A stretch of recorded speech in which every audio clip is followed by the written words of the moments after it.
Welcome to the Tech Egg. Don't get scrambled. Enjoy the video. You start by confirming your linked service and source dataset are ready. Once done, open the pipeline canvas and add a filter activity. You will choose the input, either an array variable or a dataset, so make sure it matches the data shape you expect. Next, set the filter item property to that input and give the activity a meaningful name.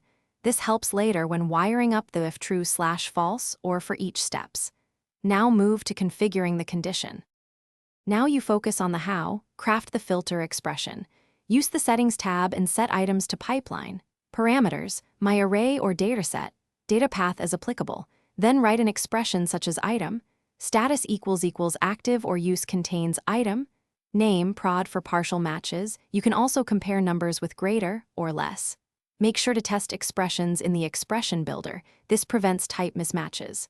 Once validated, wire the filter output to downstream activities that process the filtered results.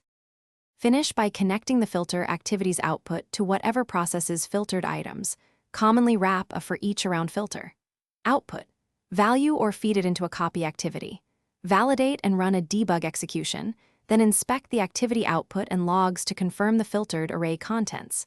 If the filter returns no items, make sure your expression matches data types, handle possible null fields, and verify the correct JSON paths and casing.